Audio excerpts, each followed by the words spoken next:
All right, let's take some questions, and we have a couple of wireless mics here. So if you have a question, just raise your hand, and I would ask that you not give a speech, but ask a question. Yeah. A question, but I have this fantasy that someday there will be a day without Trump in any of the media. His name will not appear, his picture will not appear. That is a fantasy. Isn't that? I know it's not going to happen. Okay, so dial it down a little bit. Don't you think that you could maybe cover Trump a little less than you do, and relegate his tweets to an inside page, or not mention them for a day or something like that? I think that's what the Chronicle's doing. Yeah, I mean, we don't cover Trump. We cover a lot of things besides Trump, but it is. I mean, on my phone, I wake up and I get his tweets. That's the first thing I see. I got to change that. Did I tell you when I got a new iPhone, I forgot to turn on Twitter notifications, and I was like, oh my God, he didn't tweet for a few days, and then I realized I had just forgotten to turn them on. I took a Trump vacation. But no, it's a great question. But I think it also. It's a hard one, right? I agree. I think sometimes we're reacting too much to his reacting in a crazy manner, but, to the point about the actual things that are happening, they're important, and these are real people. I mean, I'm in the midst of reporting out some of the immigration stuff, and it is, really deeply upsetting and important, I think, that we tell these stories, and that we tell them in a narrative way, right? That we show people, that we don't just say this is happening, but we show what the real life examples are. Yeah, I want to break too, but I don't see it coming for another. Maybe Twitter will enforce their standards of use. Okay, right here. Yep. Trying to raise my hand. Should we stop using, we in the media, I've been a journalist for 30 years, should we in the media stop using the word objective? I have wondered for a long time, I've wished for a long time that the New York Times might stop using the word objective and replace it with the word fair. I've also wondered if we should stop running for cover every time we talk about somebody accuses us of being part of the liberal media, because the last time I checked, giving voice to people who have no voice was the foundation of what liberal theology was all about. Thoughts? Objectivity. As you journalists know, there's no more complex word than objective, and it entails balance and facticity and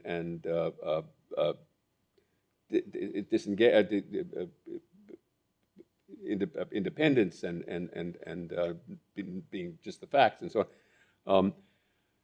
And so it's always been controversial. Since the time Associated it was first, Press. Yeah, since the time it was first introduced as a journalistic. But Michael Schnitzler has written about this as a journalistic norm. It was under attack. At the same time, and Jim Rutenberg wrote a piece in the Times and said, "Look, maybe we just have to bail out on objectivity." At the same time, my sense is that you just have to understand think about objectivity in different ways and understand it in different ways. To my mind, to say that the claim that there were 3 million illegal voters is bogus is a matter of objective fact. And it doesn't have the sound of what we would have taken as an objective fact 10 years ago or something, but it's objective. It's a matter of fact and should be reported and considered a matter of objective. So to my mind, no. It's still an idea. Isn't fair limited? I'm not the journalist. So the linguist. Yes, back there, some questions.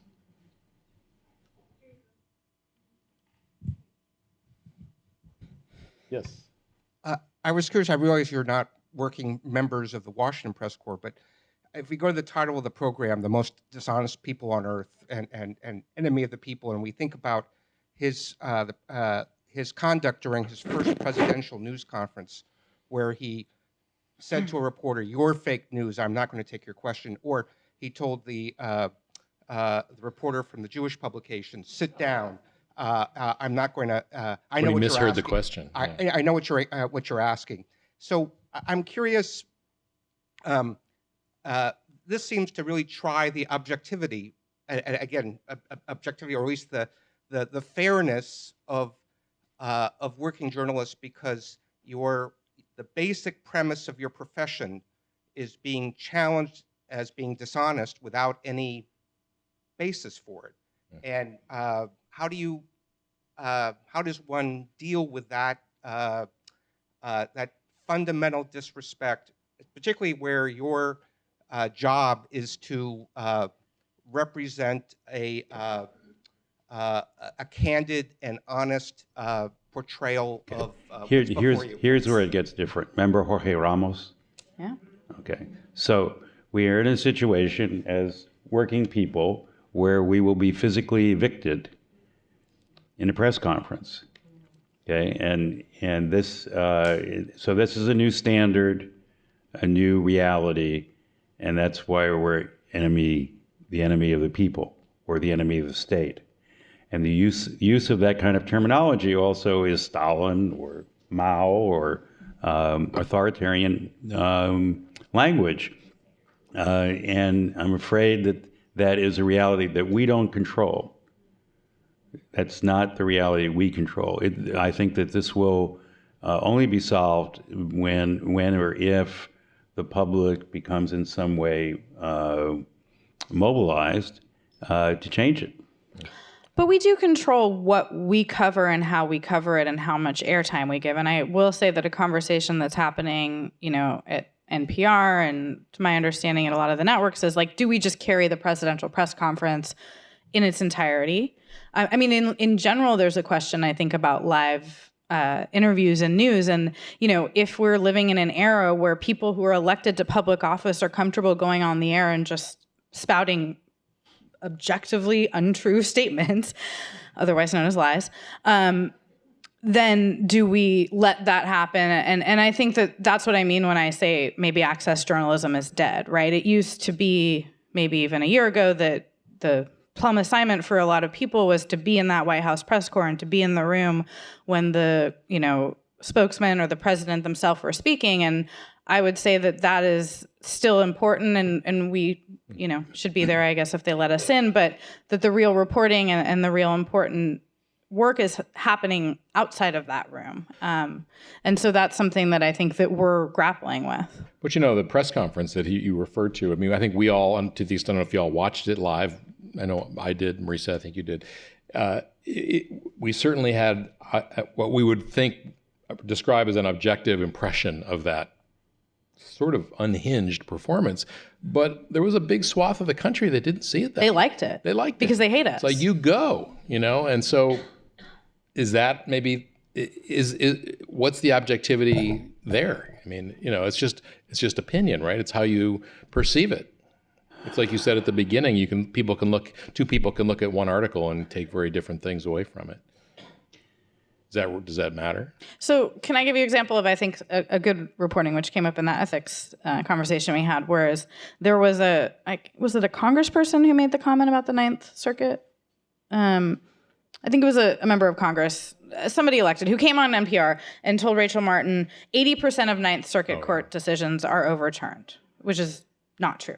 And so that ran live on the East Coast, but when it ran on the West Coast, they actually stopped the broadcast and came in with a voiceover and said, that's not true. This is actually the number. And then they went back to the interview. I mean, maybe that's what we do. I don't know. I think that's one way to do it, right? And it's hard to do in a press conference where clearly the president has the power, like literally he's in front of the room with the mics, and but it is something that we have the power to do on live radio or on radio and on broadcast, and it is harder to do when it's live, but it's an option. Yeah. All right. Another question. Yes, ma'am. Back there. This is still pushing the same sort of question about what kind of stories get told and what don't. I, the audience, am starting to feel like we're being gamed, that we're understandably consumed by the Russia collusion stories. But at the same time, the Mexico Wall is being built, the Dakota pipeline is being built, these horrific appointments are being made. How do we get a more balanced ear? It's very, very frustrating as a news junkie, as I am, to hear the real stories about what's happening while all this crap is going on. When you say more balanced ear, what do you mean? A ear by the media, or what do you mean? An ear that hears what's happening. Yeah. Well, I mean, I think those stories are out there. I mean, NPR covers a lot of them, but it's just, I think it's the volume of stuff. It's like overwhelming. It's, we talk in the newsroom about trying to drink out of a fire hose. It's just like, what do you do? What do you cover? I think the Russia-Trump story is really interesting myself, just because I have an obsession with oligarchs and the subject area, but also because it seems to me that it's not it still hasn't been put in the right context. That is that if the military were talking straight, they would tell you Russia is our main enemy. I mean, just militarily, because of nuclear weapons, and the number of them that are focused at the United States. In the coverage is also, I think, a little bit neutered because we haven't talked about the fact that, or reminded the public that the man that the president is saying is a better leader than Obama kills journalists in his own country and overseas, poisoned a journalist with polonium in London, has done all kinds of thuggish things. And so the actual description of why this is important and why it has many people alarmed, particularly in the panoply of people that I talk with as sources in federal law enforcement or in the intelligence community, is that this is really unprecedented. And it's like Watergate upside down, because all of the issues, you may recall that as Nixon's demise was in a way because he alienated the FBI. He tried to make the intelligence community take the rap for various things, and they turned on him. Deep Throat was in the FBI. Well, he was the deputy director of the FBI. So he's starting out going after these organizations at the top, and beheading those organizations is a particularly dangerous thing to do. And talking about Putin in the way that he has is, I think, a particularly dangerous thing to do personally. And I don't think it's actually been told in a way that you understand it that way. It's more like, oh, well, he was hanging out with Russians, or this guy was seen with an ambassador. Or what is it? Trump's son said we get a lot of Russian money and we're dependent on it. But what does that really mean? And it's got people in Europe pretty anxious. All right, I think we have time for one more question, and I'm going to let the people with the mics decide who that's going to be. And we're going to stick around for a little bit afterwards. Many thanks for an outstanding panel. To what extent is advertising by the oligarchs and the corporatocracy compromising the ability of journalists to tell the truth? Do you mean in just advertising, corporate money? Well, I don't know. The ratings, Trump has been good financially for the corporate media in general, and all media in terms of sales and so on, and advertising rates and so forth. So I don't know that it's had a huge influence in one way or another in terms of what's going on, other than giving him airtime.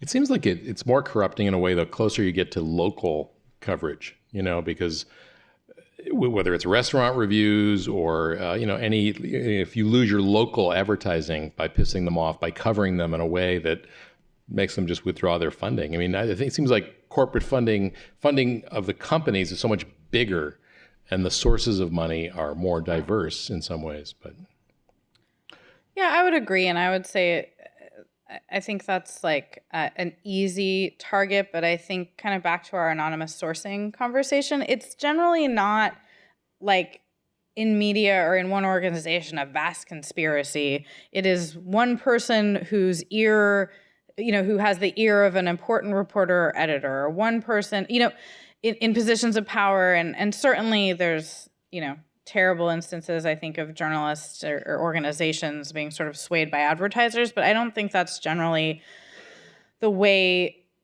quote unquote, bad journalism happens. I think it's sort of like death by a thousand cuts more than that sort of issue. Just add Jeff, one thing. What's interesting to me, if you look at the history of these attacks on media bias, during the Roosevelt years, Harold Ickes was Roosevelt's point man on media bias. He was going after the corporate, the department stores. He says the department stores and the Car dealers who don't want to report elevator accidents, and the utilities who don't want to report things and so on. But the bias of the press for him was very much shaped by corporate advertisers. And it's now, what's interesting now is that when people talk about media bias, they don't have that in mind. They have in mind rather these cultural dispositions of the elites and so on. Well, I want to thank you all for coming to listen to some of the most dishonest people in the world. Marisa Lagos, Jeff Nunberg, Lowell Bergman, thank you all very much.